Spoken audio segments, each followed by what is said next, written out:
El prólogo de Constanza Turbay Cote describe a Jacqueline Gutiérrez como una mujer menuda, una mujer pequeña, que no sabemos dónde saca semejante fuerza para poder contar como cuenta y para poder vivir lo que vivió en la guerrilla y fuera de ella. La verdad es que yo conozco muchas mujeres con esas características y lo cual significa que el armazón del cual están construidas pues parece ser hecho de otro material, pero un material finalmente muy humano. Jacqueline Gutiérrez, qué placer tenerla con nosotros. Muchas gracias por invitarme al programa. A usted por venir y aceptar hablarnos de Revelaciones de un espía. Es una novela, ¿no? Es una novela, es una novela autobiográfica. Sí. Obviamente tiene un contenido literario, un contenido narrativo. ¿Un contenido de ficción? ¿En algún punto? En algún punto. Sí. No solamente en algún punto. Creo que en cada capítulo hay un 95% de verdad y el otro ficción para ambientar literariamente la historia. Claro, sí, me imagino. De pronto diálogos que no fueron tan exactos. Exacto. O situaciones que hay que acomodar en un periodo más corto de tiempo. Y en un contexto. Y en un contexto porque se desarrolló en otro, entonces pues con motivos de la fuerza narrativa que hay que darle. Jacqueline empezó en la guerrilla muy joven, siendo una niña, ¿no? Y ahí empezó usted a sobresalir por su inteligencia y su capacidad de mirar la guerra, ¿no? A ver, yo tenía 17 años cuando fui convocada a ser parte de un grupo de auxiliares de guerrilla en los que había un médico, un empleado de una empresa multinacional que sabía de códigos cifrados, un piloto, un músico y yo. ¿Por qué un músico y yo? Porque yo originalmente soy cantante. De música folclórica. De música folclórica y entonces era muy popular en la zona. Uh-huh. Y eso fue una coyuntura muy buena para los jefes en ese momento, porque yo pude disfrazar muy, muy bien mi papel como auxiliar, como una persona que estaba entre la sociedad civil y el... Servía de puente, ¿no? Yo era un puente. Y entonces... O solamente, sea, usted no portó el uniforme. No, para nada. Ni el fusil no, en los combates, sino no, que señor. tenía otro tipo de ejercicio. Yo tenía otro tipo de trabajo que era inteligencia. Yo era un puente entre la sociedad civil, como te dije, y un frente. Yo hacía labores de inteligencia y de logística. Bueno, y esas labores de inteligencia y logística exigen otra manera de prepararse dentro de la guerra, ¿no? El saber a qué personas acercarse, cómo acercarse, qué información obtener y cómo transmitir esa información a los mandos, el sentir de pronto en su momento no confiar en nadie. ¿Cómo era esa vida de esta 17 años? Es ser muy joven. Yo pienso que la guerrilla en ese momento utilizó mi precocidad y mi sagacidad. Yo era una mujer que volaba muy rápido y pensaba muy rápido, pienso y soy muy rápida al pensar. Y ellos lo que usaron en ese momento era que la condición natural y la condición popular que yo tenía, además que yo era muy, muy rebelde, porque vengo de una familia que tal vez atípicamente me insertó un poco de condiciones de rebeldía.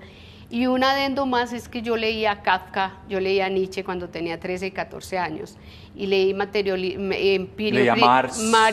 empiriocriticismo histórico, que es de las condiciones, a Hegel, a Marx, y entonces eso se me incrustó, y yo no veía otro mundo. La película mental que yo tenía era la que no se podía construir nada sin que no hubiera una toma de Estado, por ejemplo, irreverente. Era en ese momento. Era en ese momento. Una idea, claro, de la que cuentan muchas personas que se fueron a la guerra para uno u otro lado, cierto idealismo, cierto sentido filosófico de su lucha. Sí. ¿A usted la familia la vinculó en eso o fue una búsqueda suya? Mira, te voy a contar una infidencia. Cuéntame. Mi familia hoy está conociendo mi situación. No puede ser. De lo que yo viví y ellos ahora podrán reconocer por qué el exilio primero a España y por qué el exilio posteriormente a Canadá. O sea, este libro es una revelación para ellos. Exactamente, son secretos, incluso familiares, que están saliendo a la luz y que me imagino que las personas que la conocieron desde pequeña y la amaron dicen, empiezo a hacerme una idea de quién era Jacqueline. Sí. ¿Por qué entender a Jacqueline así? Sí. Porque hasta ahora no la entendían. No, yo originalmente una persona rebelde, todo lo cuestionaba, todo lo censuraba y tenía un conflicto interno entre las personas que interactuaban conmigo porque la película mental que yo veía no era la que ellos estaban viviendo en esos momentos. Y a mí me unió el servicio, la misión, me unió en un interés filosófico, me unió en un interés utópico, me unió en un interés de hacer el bien. Yo nunca estuve, primero no fui guerrillera, yo fui un auxiliar intelectual que trataba de buscar intelectuales para que trabajaran al servicio de ellos. Otra cosa que hay que aclarar es que yo no participé en ningún combate porque el Todopoderoso de la cual hoy me pego me había blindado desde el tiempo anterior en que yo viví esa experiencia, porque cómo entender que las personas que estuvieron en la comisión murieron todas. Yo soy la única sobreviviente para contar el tema. Usted cuenta, poco a poco fueron muriendo y usted fue la única que quedó viva. Soy la única sobreviviente y la que tuvo que recoger cada cadáver. ¿Ah, sí? Sí. Y tenía en el momento en que fueron asesinados. Yo lo recogí en la morgue, yo le avisé a la familia, yo ayudé al entierro, yo perdí muchos kilos de peso, entiende que tenía en esos momentos 18, 19 años. ¿Era usted una mujer muy dura en ese momento? Muy dura, muy dura. Era muy dura, sí. Sí. ¿Queda algo de esa dureza? Claro que queda, claro que queda. Si me preguntas si yo me arrepentiría de lo que hice, absolutamente no, porque hoy entendí la dinámica profunda de la guerra. Entendí por qué la guerra. ¿Por qué la guerra entonces? Entendí, me estás preguntando por qué la guerra. Sí, ya te pregunto, ya que hablas de un entendimiento. Porque la guerra es un sistema engañador que hace parte de otro sistema gigante que quiere engañar la población para usufructuar esa actividad. Me explico. La guerra simple y llanamente es un legado de Satán para dividir la sociedad. Al final... O sea, la explica en términos religiosos. No, yo la estoy explicando en términos... Satán es un término... Bueno, pues es un legado de Satán, pero es un legado que es práctico, que tú lo ves. Y es que el sistema se apropia de los sistemas de comunicación, de las universidades... Cuando sale de un legado de Satán, ¿se refiere a un legado supranatural? Sí, o sea, usando híbridos, usando personajes muy interesantes que se incluyen en la sociedad civil para dividir, y mientras divide, vendo armas, y mientras vendo armas, tengo mucho dinero, pero son simple y llanamente 4 o 5 familias en el planeta. Entonces, ellos se benefician de la guerra. Y nosotros somos enemigos, mutuamente enemigos, sin conocer que somos esclavos del sistema. Sí. Y hoy la entiendo perfectamente. Somos como enemigos, en el caso de que lo fuéramos, idiotas útiles de un del sistema que se está lucrando de nuestra enemistad, de nuestra violencia, de nuestro dolor, de nuestra muerte, de nuestras noches en vela, de mis ganas de hacerte daño y tus ganas de hacerme daño, se están lucrando de eso. Sí. ¿En qué momento empieza usted? Porque fue muy joven cuando descubre esto. Un incidente grandísimo que todavía me duele muchísimo, y fue que estando en el frente, estaba en una comisión en la ciudad y supe que mataron a mi papá. Mi papá era un periodista probo. Yo no tenía buenas relaciones con él, para ser honesta, con toda la familia que me está viendo. Yo le decía a él, Enrique, porque la relación era de que cuando yo nací y fui consciente de que yo existía, mi papá ya no estaba. Entiendo. Bueno, entonces con esa rabia, con esa lectura, con todo, pues no sentía nada ni bueno ni malo por él. Pero un día lo mataron y yo no asocié esa muerte con el grupo guerrillero. Y seguí trabajando, obviamente. A los 2 años de estar en esa lucha, 2 o 3 años, supe, porque escuché en el frente, estaban haciendo un proceso de autocrítica que se hacían muchas veces, cómo hacemos, cómo mejoramos, como un comité de gestión, diríamos, en gerencia. Y entonces dijeron que, por ejemplo, dijo un comandante que, por ejemplo, había sido terriblemente estúpido haber matado a un hombre bueno como era él. Yo estaba escuchando yo estaba escuchando, pero atrás de una pared, y yo le dije a un estudiante de la Universidad Nacional que también era auxiliar, querido, pues pregunta quién es el periodista. Entonces el tipo entró y les dijo, ¿y quién era ese periodista? Y nombraron a mi papá. Ese fue el punto en el que por dignidad dije, empiezo a recular, que me voy quitando. Pero era muy difícil porque es la pelea de un coloso con un enano, es una información que yo tengo, es un contacto que yo tengo y es absolutamente difícil salirme, pero lo hice y estoy aquí contándote el cuento. Jacqueline, usted llega en un momento determinado en que se retira e incluso empieza a descubrir cómo la guerrilla tenía infiltrado el sistema de salud, cómo se lucraba de él y empieza a perseguir a quienes en algún momento fueron sus compañeros, ¿no? Sí, sí. Me ha preguntado, yo estuve en la Feria Internacional del Libro, acabo de llegar de la Feria Internacional del Libro en Miami, y un periodista me hacía esa pregunta, me decía, ¿por revancha lo hiciste? ¿Querías vengarte? Y no, fíjate que todo se fue dando, yo fui una mujer obediente, yo me amnistié con Belisario Betancur. Soy muy obediente y eso me quedó de estar en estas cosas. Obedezco al establecimiento indistintamente del que sea, pero si estoy ahí, lo obedezco. Entonces salí, obedecí y entonces cuando...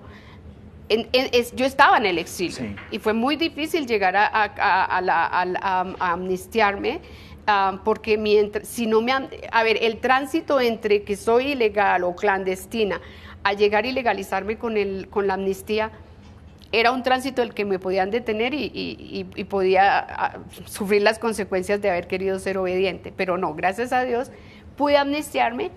Y me acuerdo que entré con inmunidad a la universidad, no hice examen del ICFES ni nada, sino que el gobierno había hecho unas negociaciones de que la gente que se entregaba o que dejaba su actividad ilícita o era un cupo en la universidad o un taxi. Me acuerdo tanto que nos reíamos, compañero, un taxi. Bueno, yo escogí la universidad, fui muy juiciosa, estudié y posteriormente hice una maestría en administración pública. Sí. Eso me sirvió para trabajar en empresas del Estado. Trabajé haciendo control interno mucho tiempo y ahí descubrí, otra vez volvió a mí el proceso de la ilegalidad y de la guerra cuando encontré ya en otro estado que ellos robaban medicamentos de tercera generación que son para SIDA, cáncer y enfermedades catastróficas y tenían todo un sistema montado. No, no era un mercado montado, sí, era un sistema montado. Y entonces los camilleros y esta gente tenían unas chaquetas grandísimas náuticas y ellos salían hasta luego, y en ellas llevaban la cantidad, y había una flota de taxis al frente y todas ellas participaban, eran de ellos. Entonces yo empecé con la misma sagacidad por lo que ellos pues estuve allá y con la misma... la misma sagacidad que le enseñaron o la entrenaron. Que desarrollé. Ajá. Los perseguí. Bueno, yo quisiera preguntarle, porque este libro es ese relato, me imagino escrito con tinta de los ojos, de toda esa situación. Hoy, cuando ve a los guerrilleros después de este proceso de paz, a quienes están hoy vinculados al proceso de paz, a los guerrilleros y, por otro lado, exguerrilleros, y por otro lado, la situación actual de las disidencias, si nos puede dar una visión general, la tengo que aprovechar a usted como una persona que conoce, vivió y sintió el conflicto. Bueno, el proceso de paz per se es un proceso que sirve, es un abanico de oportunidades interesante para que el conflicto obviamente se solucione de alguna manera. No es suficiente. No es suficiente, yo pienso que la primera cosa que tienen que hacer los guerrilleros, me dice que cómo los veo, pues los veo muy equivocados y ellos tienen que pedir perdón y pedirse ellos mismos perdón. Yo hice eso, yo hice una catarsis, yo me pedí perdón, yo liberé todos los entuertos internos. Cuando yo libero los entuertos internos, estoy preparada para perdonarte a ti, y cuando te perdono a ti, estoy preparada para en inglés decimos moving forward, para ir adelante. Ir adelante, sí. Entonces, mientras no haya Getting eso, over, ajá. es una realidad a medias, es parcial. Es bueno, yo no estoy diciendo que no. Me pareció valiente también, pero mientras no haya honestidad en las partes, mientras no hayan jueguitos debajo de la mesa. Muchas veces La Habana convocó ejemplos como Irlanda, pero es que definitivamente aquí hay una cultura de permisividad, aquí hay una cultura de mover fichas debajo y condonar cosas, y ese no es un proceso de paz transparente. No quiere decir que en principio sea bueno. Ahora bien, ¿qué toca hacer? Que los nuevos gobiernos replanteen una política en donde los factores que generan la guerra se atenúen y los integrantes de ese proceso reconozcan los errores. Yo no tengo ningún problema con las FARC. Sí tengo que diferenciar. ¿Se votó el plebiscito? Sí. ¿Votó sí o no? O no sé, o no lo Yo quiere decir. sinceramente no. Yo dije al plebiscito no, porque sé la dinámica de las FARC, el engaño. Yo conozco, ahora, yo tengo que diferenciar dos cosas, hacer claridad de que cuando yo estuve, fue un momento en el que nos movíamos por la filosofía, por las buenas cosas. Yo no vi gente, niños en la militancia, en los frentes, yo no vi gente secuestrada como Ingrid Betancourt y ese grupo de gente, yo no vi cilindros bombas que tiraban a ultranza a los pueblos. O sea que la guerrilla tiene dos etapas. Una, la de Jacobo Arenas, el mismo Marulanda, sí, y otra, la de las personas que ingresaron después, que es el Mono Jojoy, Raúl Reyes, el Paisa. Esta gente entró y cambió la dinámica porque igual nunca había narcotráfico en la guerrilla, habían colaboradores. Ya. Entiendo, Jacqueline, qué pena, te tengo que interrumpir, pero le agradezco muchísimo haber estado con nosotros estos minutos. Ahí está, Revelaciones de un espía. ¿La conseguimos en las librerías? Está en Amazon, en Amazon.com. En Amazon, que es una tienda online, exacto. Y está haciendo negociaciones Miami para meterlo a las librerías como La Nacional. Algunas librerías, pero entonces esto todavía, por lo menos ahora lo podemos conseguir, porque este testimonio es muy importante. Las personas interesadas en conocer las dinámicas de la guerra, de una mujer que la vivió en carne propia, que la sintió, que la lloró, que la padeció y que hoy trata de hacer ese proceso de perdón y de poderlo entender y de contarnos a los colombianos a través de un libro como este, Revelaciones de un espía. Jacqueline, gracias. A ti por tenerme en tu programa y a toda la gente que los invito a que lean un relato muy interesante y además muy hermoso, literario, y van a tener en cuenta todos los secreticos pequeños y tener otro concepto de la guerra. Revelaciones de un espía. Bueno, y hoy en Despierta Bogotá vamos a entrenar una sección pensada en sus mascotas.